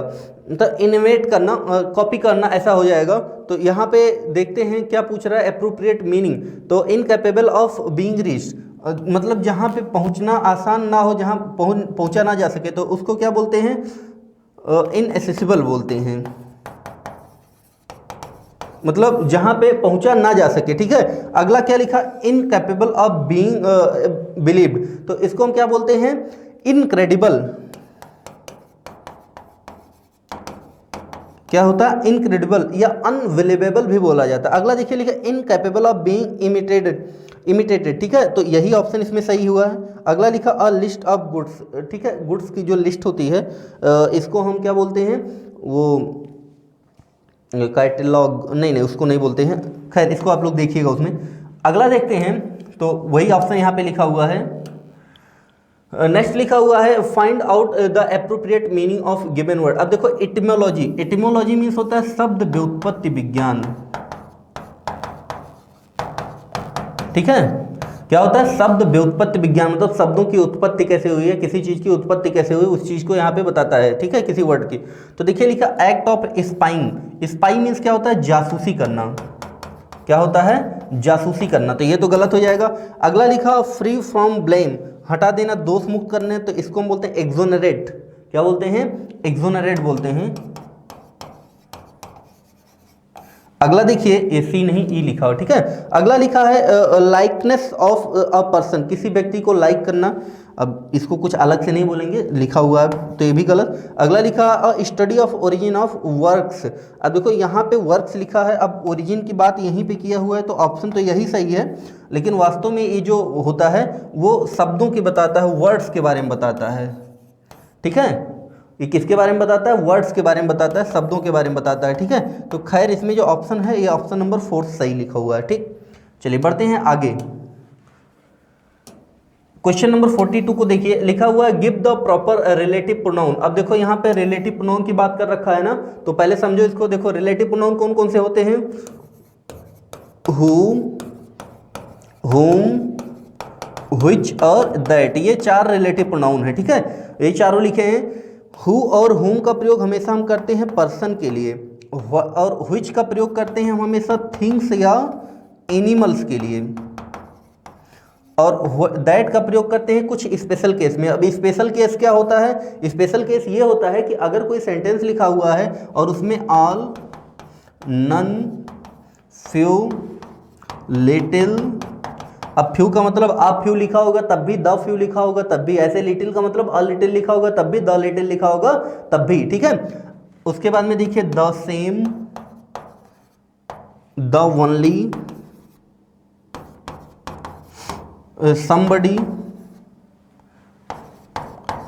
nobody, अब anybody भी होगा, something, STH लिख दे रहा हूँ, something, anything, everything, या फिर जितने भी ऑर्डिनल नंबर हैं। ऑर्डिनल नंबर मतलब जो ऑर्डर को बताते हैं। अब ऑर्डर कौन से बताते हैं? फर्स्ट, सेकेंड, थर्ड, और उसके साथ में superlative degrees. Superlative degrees, superlative degrees का मतलब क्या होता है? सुपर, देखो डिग्री 3 प्रकार की होती है, पॉजिटिव, कंपैरेटिव और सुपरलेटिव। पॉजिटिव डिग्री जब एक ही व्यक्ति या वस्तु के हमको क्वालिटीज के बारे में बताना होता है। ठीक है, कंपैरेटिव डिग्री जब 2 व्यक्तियों या 2 वस्तुओं की क्वालिटीज के बीच में कंपैरिजन होता है। ठीक, और जब 2 से अधिक होते हैं व्यक्ति या वस्तु तो उनके बीच में जब हम क्वालिटीज को कंपैरिजन करते हैं तो सुपरलेटिव डिग्री का प्रयोग करते हैं। ठीक है, जैसे गुड, बेटर, बेस्ट, तो गुड क्या हो जाएगा? पॉजिटिव डिग्री, बेटर क्या हो जाएगा? कंपैरेटिव डिग्री, और बेस्ट क्या हो जाएगा? Superlative degree. ठीक है, तो वही चीज़ है। तो अगर किसी भी सेंटेंस में यहाँ पे all, none, few, little, the same, ये सेम लिखा हुआ है SAME, the only, somebody, nobody, अब समबडी, नोबडी, एनीबडी भी आएगा, समथिंग, नथिंग, एनीथिंग भी आएगा, समवन, नो वन, एनीवन, ये सारी चीज़ें ऑर्डिनल नंबर, सुपरलेटिव डिग्रीज, अगर इन सब का प्रयोग किया गया है तो उस सेंटेंस में हमेशा हम रिलेटिव प्रोनाउन दैट का प्रयोग किया करते हैं। अब चाहे उसमें बात पर्सन की किया हो, चाहे थिंग्स की किया हो, एनिमल की बात किया हो, इन सबसे मतलब नहीं होता। बस इनमें से कोई वर्ड दिख जाए सेंटेंस में, तुरंत वहाँ पे हम किसका प्रयोग कर देंगे? दैट का प्रयोग करेंगे। ठीक, तो यहाँ पे देखिए ऑल लिखा हुआ, तो यहाँ पे क्या हो जाएगा? दैट हो जाएगा। तो यहाँ पे ऑप्शन नंबर जो सेकंड दिया दैट इज राइट ऑप्शन। ठीक है, और वैसे हु, हुम, व्हिच और दैट इनको रिलेटिव प्रोनाउन बोला जाता है। हु का प्रयोग हमेशा सब्जेक्ट के लिए करते हैं, हुम का प्रयोग हमेशा ऑब्जेक्ट के लिए करते हैं, और व्हिच का प्रयोग इसका हम सब्जेक्ट और ऑब्जेक्ट दोनों के लिए ही इसका प्रयोग करते हैं, ठीक है। और दैट का प्रयोग तो आप लोगों ने देख ही लिया है कि इसका प्रयोग हम कुछ स्पेशल केस में करते हैं, ठीक है। तो अब इसको आप नोट रखेंगे, इतना आप ध्यान रखेंगे तो रिलेटिव प्रोनाउन से रिलेटेड कोई भी आपका क्वेश्चन गलत नहीं होगा। चलिए बढ़ते हैं क्वेश्चन नंबर नेक्स्ट पे। तो वही दैट इधर लिखा हुआ है। अगला देखिए लिखा है complete the sentence with appropriate word. अब देखिए लिखा है your hand writing should be. अब हैंड राइटिंग कैसी होनी चाहिए? ऐसी होनी चाहिए जो पढ़ी जा सके ना। तो देखिए यहाँ पे इंटेलिजेंट, अभी इंटेलिजेंट तो कोई पर्सन होता है, हैंड राइटिंग तो होगी नहीं, तो गलत। इंटेलिजिबल, हाँ मतलब जो पढ़ी जा सके। अगला देखिए लिखा इंटेलेक्चुअल। अब इंटेलेक्चुअल तो पर्सन होगा। अच्छा इंट्रोवर्ट, देखो इंट्रोवर्ट मतलब होता है अंतर्मुखी। इंट्रोवर्ट मीन्स क्या होता है? अंतर्मुखी। और एक वर्ड होता है एक्सट्रोवर्ट। एक वर्ड क्या होता है? एक्सट्रोवर्ट। एक्सट्रोवर्ट मीन्स क्या होता है? बहिर्मुखी, ठीक है। अब ये अंतर्मुखी, बहिर्मुखी ये सब क्या होते हैं, ठीक है, इसको भी जानना जरूरी है। तो भैया अंतर्मुखी होता है जैसे कुछ बच्चे ऐसे होते हैं, आपके दोस्त होंगे, आपके घर में भी कुछ लोग होंगे कि मतलब वो अपनी चीज़ें किसी से शेयर नहीं करते। गाँव में कहावत है कि हाथी मार के गप कर ले, ठीक है। तो हाथी मार के मतलब अब हाथी बहुत बड़ा जानवर होता है ना, अगर उसको आप उसका शिकार करोगे तो सबको पता चलेगा, क्योंकि लाओगे। अब ऐसा तो है नहीं जेब में हाथी का शिकार कर लियो जेब में लेके चले आओगे, तो ऐसा तो होगा नहीं, ठीक है। तो वही चीज़ें हैं यहाँ पे। तो कुछ लोग ऐसे होते हैं उनके साथ चाहे जो भी हो वो किसी को कुछ बताते नहीं, अपने मन में चीज़ों को रखते हैं और खुद ही केवल जानते हैं, दूसरों तक पहुँचने नहीं देते हैं, ठीक है। और कुछ लोग ऐसे होते हैं कि वो सबको सब कुछ बताते हुए चलते हैं, कहते हैं ना लाइफ मेरी एक क्या है, ओपन बुक है, खुली किताब है। तो वो क्या होते हैं? एक्सट्रोवर्ट टाइप के लोग होते हैं, ठीक। चुप्पा कहते हैं उनको गाँव में, ठीक है। तो आ जाओ इधर। तो यहाँ पे वही लिखा हुआ है इंट्रोवर्ट, अंतर्मुखी, एक्सट्रोवर्ट, बहिर्मुखी, ठीक है। तो इसमें ऑप्शन नंबर जो सेकंड लिखा हुआ that is the right option, ठीक है। अगला बढ़ते हैं, वही ऑप्शन में दिया हुआ है। अगला देखिए लिखा हुआ है pick out the incorrectly spelled word. अब देखो गुलेबल, गुलेबल मतलब होता है जिसको आसानी से बेवकूफ़ बनाया जा सके, ठीक। तो ये तो सही लिखा हुआ है। अगला लिखा इनफेलिएबल, अचूक, मतलब जिसमें कोई गलती ना हो। ये भी सही लिखा हो, मतलब अब सही लिखा हुआ तो ये ऑप्शन नहीं होगा। अगला देखो लिखा इंस्टिगेट, तो इंस्टिगेट होता है, तो यही ऑप्शन नंबर थर्ड अपना सही होगा। क्यों? क्योंकि ये इनकरेक्ट है। अगला देखिए लिखा इनन्सिएट, तो ये भी सही लिखा हुआ है, तो ये भी नहीं हो पाएगा, ठीक है। चलिए बढ़ते हैं आगे। तो ऑप्शन वही लिखा है इंस्टिगेट। तो अगला देखिए लिखा हुआ है pick out the correctly spelled word, ठीक है। अब एक तरफ से हमको सब में एक्सपेल्ड और देखना है, मतलब तो यहाँ पे कह रहे हैं इनकरेक्टली स्पेल्ड, तो इल्यूसिडेट सही लिखा हुआ है, तो ऑप्शन नहीं होगा। हाँ एग्जाग्रेट, एग्जाग्रेट ये वाला ऑप्शन अपने को गलत लग रहा है, ठीक है, क्योंकि एग्जाग्रेट ये स्पेलिंग गलत है, EXEGGRAT, एग्जाग्रेट होना चाहिए। अगला देखिए एग्जाइल, एग्जाइल वनवास होता है ना, और एक्सोनरेट अभी बताया आपको पीछे, दोष मुक्त कर देना। तो आप एक वर्ड और होता है इसी एग्जाइल का सिनोनिम होता है, वो मुझे कुछ ऐसा ध्यान नहीं आ रहा है।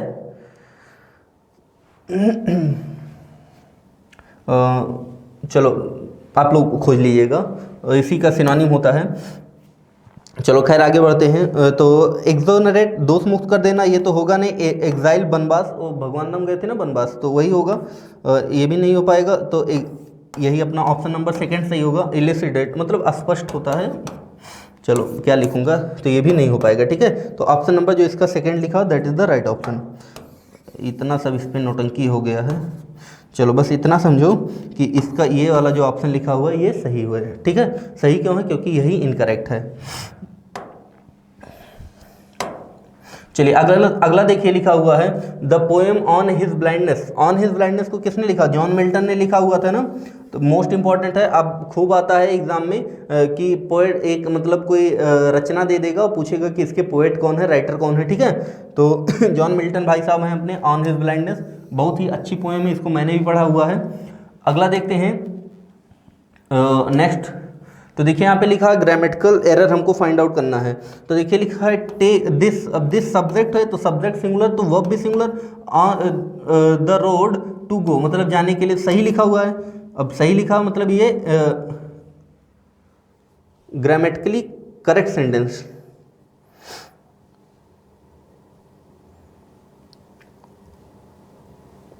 चलो इसको छोड़ो।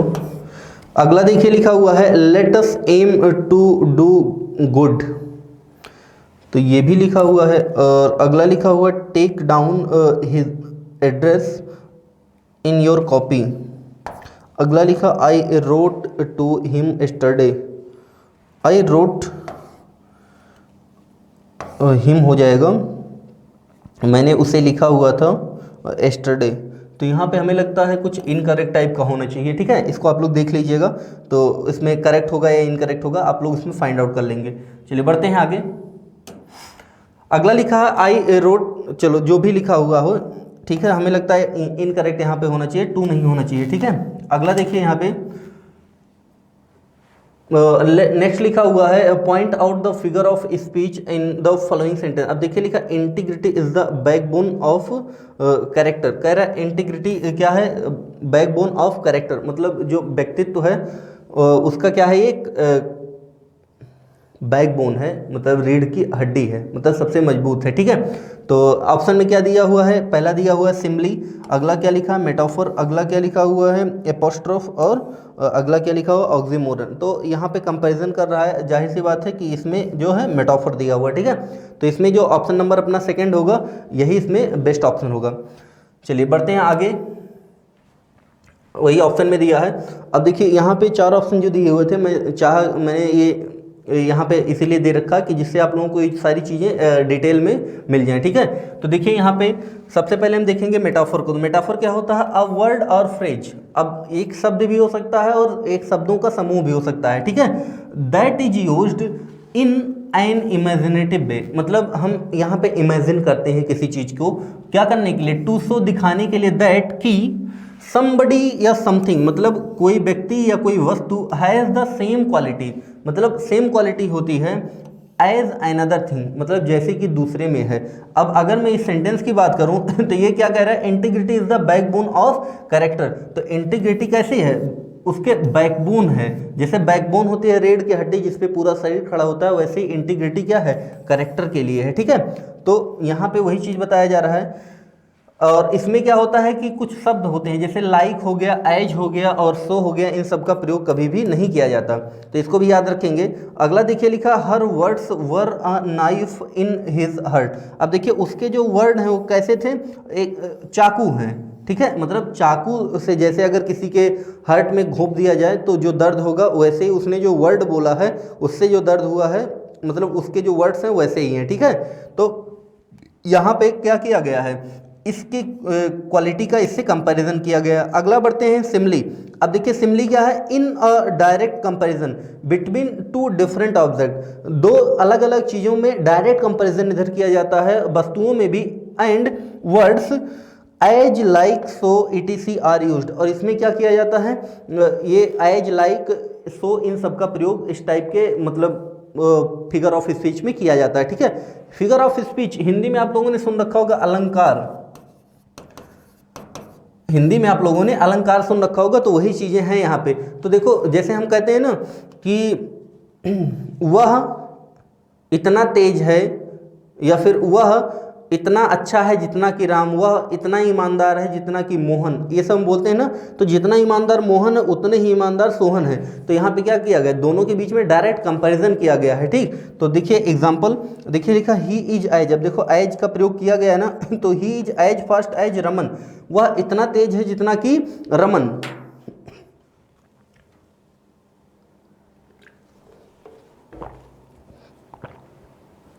वह इतना तेज है जितना कि रमन।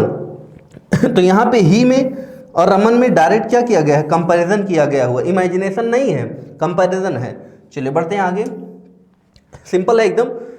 अगला देखिए लिखा एपोस्ट्रोफ। अब इसमें क्या होता है, an apostrophe is a direct address. अब डायरेक्ट एड्रेस का मतलब यहाँ पे पता नहीं, संबोधित करना होता है, ठीक है।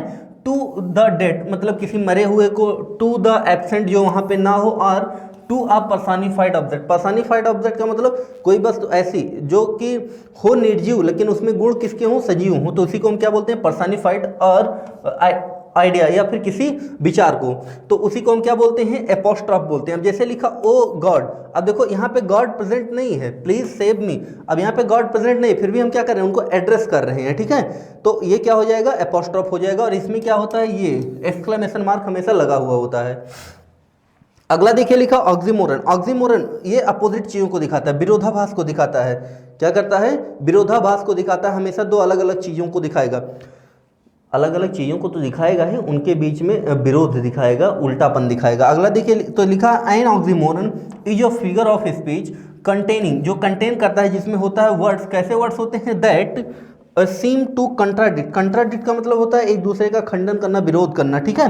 तो देखिए लिखा है life is full of aching joy. अब देखो एक मतलब दर्द होता है ना, और जॉय मीन्स क्या होता है, आनंद होता है। अब लाइफ कैसे आनंद से भरी हुई है, मतलब दर्द भरे आनंद से भरी हुई है, ठीक है। जैसे लोग कहते हैं ना कि कुछ लोग होते हैं कि भैया क्या हो गया, बोले इन्हें सुख दुखवा हो गया, ठीक है। अब मतलब ज़्यादा सुख के कारण होने वाला दुख, तो दोनों कैसे हैं, दोनों एक दूसरे के अपोजिट हैं, ऑक्सीमोरन है, ठीक है। तो यहाँ पे बात किसकी कर रहा है, एक मीन्स होता है दर्द, भैया ये देखो, एक मीन्स होता है दर्द, पेन, ठीक है। तो इधर दर्द की बात कर रहा है, इधर आनंद की बात कर रहा है, तो दोनों ही क्या है, एक दूसरे के अपोजिट है, ठीक है। चलिए बढ़ते हैं आगे।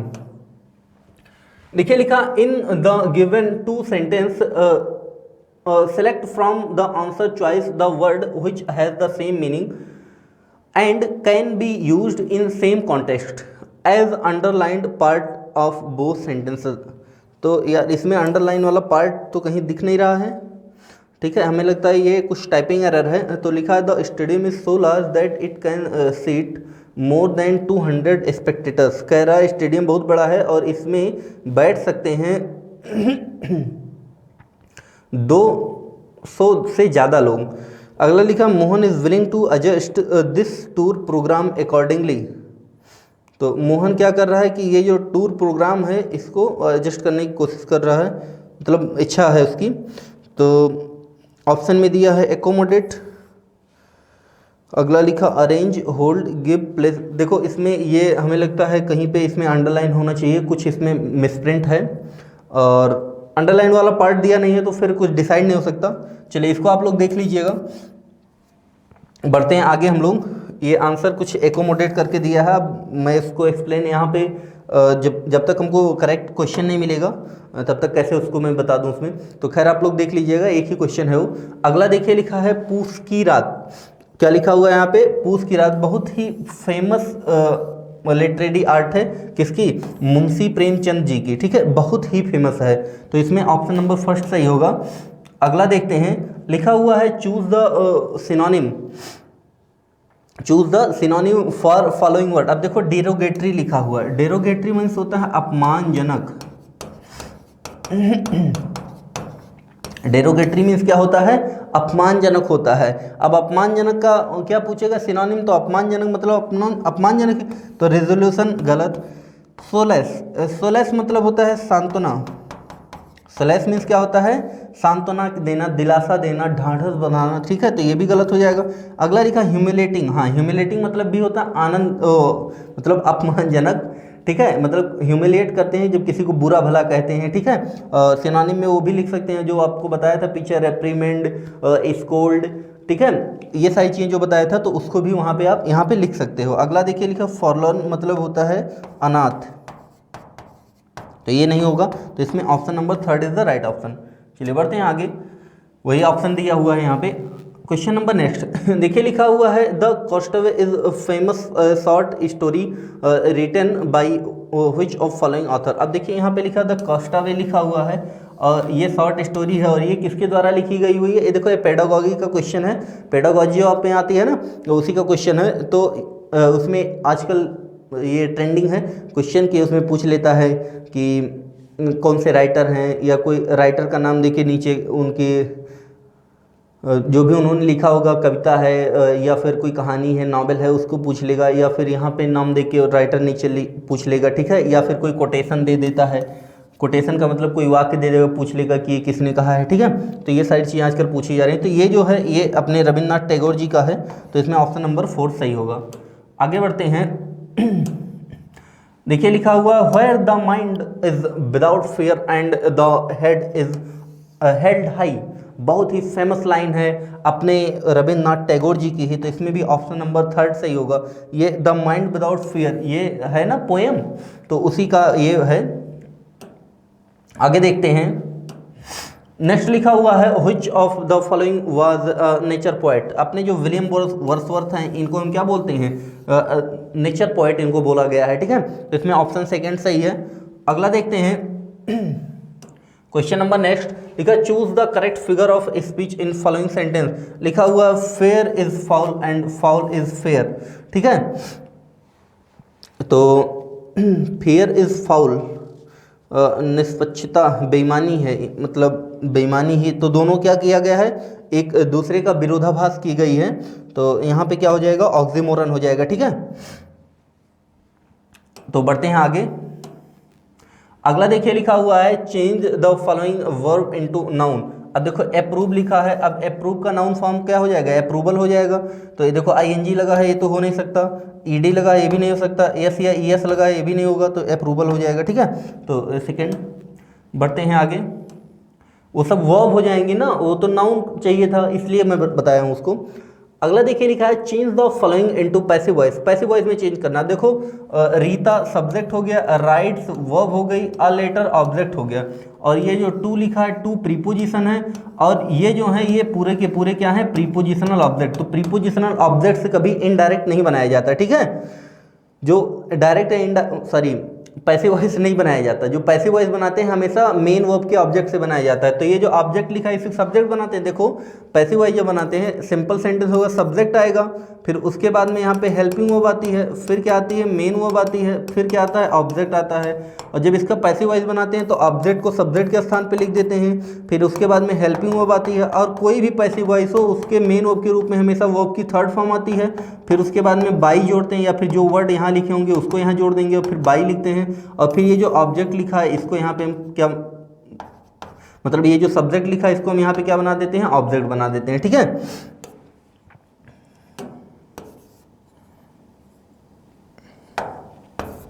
क्लियर, तो ये हो जाएगा, तो ये स्ट्रक्चर होता है। तो देखिए अ लेटर, अब सब्जेक्ट अ लेटर होना चाहिए, तो देखो टू हिम तो होगा नहीं, तो ये तो गलत हो जाएगा। अच्छा टू हिम अ लेटर, ये तो फिर एकदम गलत हो जाएगा, क्योंकि मैंने बताया कि इससे कभी भी हम पैसिव वॉइस नहीं बनाएंगे। अगला लिखा अ लेटर वाज। अब देखिए राइट्स लिखा है ना, राइट्स क्या है, वर्ब की फर्स्ट फॉर्म के साथ में यस या यस लगा है, और वर्ब की फर्स्ट फॉर्म के साथ में अगर कहीं भी यस या यस लगता है तो ये हमेशा प्रेजेंट इंडेफिनिट टेंस को दिखाता है, ठीक है। किसको दिखाता है, प्रेजेंट इंडेफिनिट टेंस को दिखाता है। और प्रेजेंट इंडेफिनिट टेंस का जब भी हम पैसिव वॉइस बनाते हैं तो हेल्पिंग वर्ब के रूप में इज, एम, आर का प्रयोग किया जाता है, और इसके साथ हमेशा वर्ब की थर्ड फॉर्म आती है। तो वाज के साथ में वर्ब की थर्ड फॉर्म आई, ये गलत। अगला लिखा इज रिटन। अब अ लेटर सब्जेक्ट हो गया, देखो ये ऑब्जेक्ट था, सब्जेक्ट बनाया, और राइट्स लिखा था तो अ लेटर सिंगुलर था तो इज लिखा, मेन वर्ब के रूप में होता है, सबके साथ वर्ब की थर्ड फॉर्म आती है, तो रिटन हुआ। अब बचा क्या था इसमें, to him every day, to him, चलो ये बाई रीता एवरीडे, चलो छोड़ दो इसको अभी। अगला लिखा ही इज बीइंग रिटन, तो ये तो फिर एकदम गलत हो जाएगा। अ लेटर, तो ये भी गलत हो जाए, तो इसमें ऑप्शन नंबर जो थर्ड लिखा हुआ है यही राइट ऑप्शन है, ठीक है। इसको आगे पीछे कर सकते हैं, कोई इसमें प्रॉब्लम नहीं होगा। तो वही चीज दिया हुआ है यहाँ पे, ये क्या हो जाएगा, ऑब्जेक्ट को यहाँ सब्जेक्ट बनाया गया, इज क्या है, बी बेस की वर्ब, मतलब यहाँ पे इज एम आर लगेगा और वर्ब की थर्ड फॉर्म लगी है, फिर टू हिम लिखा हुआ है, ठीक। अब टू हिम क्यों आया हुआ है यहाँ पे, यहाँ पे कहाँ गया, हाँ ये देखिए यहाँ पे फिर टू हिम क्यों आया हुआ है, क्योंकि इसके साथ में हम देखिए लिखा गया रीता के द्वारा, लेकिन अब ये वाला प्रीपोजिशन इसी के साथ लगा हुआ था ना, तो इसलिए हम यहाँ पे टू लगा के छोड़ देंगे। अगला देखते हैं, लिखा है give one word substitution to the following. अब वन वर्ड सब्स्टिट्यूशन पूछा है, ठीक है, वाक्यांश के लिए एक शब्द। तो लिखा life history of a man written by himself is called. तो देखो सुनो इसको, जब अपने जीवन के बारे में आप खुद लिखते हैं तो इसको हम बोलते हैं ऑटोबायोग्राफी, और जब आपके जीवन के बारे में कोई दूसरा लिखता है तो इसको हम क्या बोलते हैं, बायोग्राफी बोलते हैं, ठीक है। तो देखिए यहाँ पे बिब्लियोग्राफी, अच्छा बिब्लियो जो लिखा हुआ है ये हमेशा बुक के बारे में बताता है, ठीक है। तो यहाँ पे बिब्लियोग्राफी, और ग्राफी वर्ड कहीं भी लिखा हो अगर कहीं भी ग्राफी वर्ड लिखा हो तो ये हमेशा दिखाता है किसी चीज़ को लिखने को दिखाता है, ठीक है, राइट करने को, ठीक है। तो यहाँ बिब्लियो और बिब्लियो वर्ड ये भी एक रूट वर्ड है, इसको हमेशा याद रखो। बिब्लियो हमेशा किसके बारे में बताता है, बुक के बारे में। जैसे वहाँ पे फिल या फाइल बताया था ना, तो एक शब्द होता है बिब्लियोफाइल। क्या होता है, बिब्लियोफाइल होता है। अब फाइल मीन्स क्या होता है, फिल या फाइल, लव या अफेक्शन। और बिब्लियो किसको दिखाता है, बुक को दिखाता है। तो कुछ लोग ऐसे होते हैं जो जिनको बुक से बहुत ज़्यादा प्रेम होता है, तो पुस्तक प्रेमी होते हैं। क्या होते हैं, पुस्तक प्रेमी। अगला देखिए लिखा कैलीग्राफी। कैली, कैली वर्ड जो होता है, कैली हमेशा दिखाता है ब्यूटीफुल को। कैली मीन्स होता है ब्यूटीफुल। कैली मीन्स क्या होता है, ब्यूटीफुल होता है। आज के बाद अगर कैली वर्ड कहीं भी दिख जाए लिखा हुआ, तो आप समझ जाओ कि उस वर्ड में ब्यूटीफुल होने की, किसी चीज़ के अच्छे होने की बात की गई। तो अच्छा, कैली मीन्स क्या हो जाएगा, ब्यूटीफुल। क्या अच्छा है, ग्राफी, लिखनी अच्छी है। तो देखो, आर्ट ऑफ गुड राइटिंग। देखो कुछ लोग बहुत अच्छा लिखते हैं ना, तो जो लोग बहुत अच्छा लिखते हैं, सुलेख, सुंदर लेख, उसी को हम क्या बोलते हैं, कैलीग्राफी, ठीक है। ऐसे एक वर्ड और देख लो, जैसे हमने लिख दिया कैलीफोनी। क्या लिख दिया, कैलीफोनी। तो फोनी वर्ड किसको बताएगा, साउंड को। और कैली मीन्स क्या हो जाएगा, ब्यूटीफुल, मतलब मधुर ध्वनि। कैलीफोनी क्या हो जाएगा, मधुर ध्वनि। अगला देखिए लिखा बायोग्राफी। तो ये तो मैंने बताया कि जीवनी ये भी होती है, लेकिन जब दूसरा लिखता है तो ये तो गलत। ऑटोबायोग्राफी, जो अपनी जीवनी खुद लिखी है, तो वो उसको हम ऑटोबायोग्राफी बोलते हैं। तो इसका फोर्थ ऑप्शन सही हो जाएगा। आगे बढ़ते हैं। अगला देखिए लिखा एज अनस्टेबल। एज किसकी तरह अनस्टेबल है, तो पानी की तरह होगा, ठीक है। तो फर्स्ट वाला ऑप्शन सही हो जाएगा। अगला देखते हैं क्वेश्चन नंबर नेक्स्ट। अगला लिखा एडजेक्टिव ऑफ बॉडी, मतलब बॉडी का एडजेक्टिव, मतलब बॉडी के बारे में जो बताए। तो देखो कॉर्पोरल, ये भी बॉडी के बारे में बताता है। बॉडली, ये भी बॉडी के बारे में बताता है। यहाँ पे क्या लिखा, कॉर्पोरियल, ये भी बॉडी के बारे में। तो तीनों ही शब्द किसके बारे में बताते हैं, शरीर के बारे में। तो इसमें क्या हो जाएगा, ऑल ऑफ दीज, ठीक है। चलिए बढ़ते हैं अगले क्वेश्चन पे। और अगला क्वेश्चन अब नहीं आने वाला है, तो क्वेश्चन ख़त्म हो चुके हैं। तो आज के लिए इतना ही। और तब तक आप लोग पढ़ते रहिए, मस्त रहिए। और जितना आप लोगों को बता देता हूँ उतना आप लोग ज़रूर लिखा कीजिए। हाँ, एक आध जो क्वेश्चन उसमें वो मतलब जो मिसप्रिंट था या टाइपिंग एरर थी, उसको हम क्या करेंगे, उसको आप लोग देख लीजिएगा। उसमें कोई इतना बड़ा इश्यू नहीं है। तो आज के लिए इतना ही। और बाकी पढ़ते रहिए, लिखते रहिए, मस्त रहिए। और हाँ, वीडियो में हमको नीचे कमेंट करके ज़रूर बताइए कि आपको वीडियो कैसी लगी, ठीक है। Okay, thanks to all of you.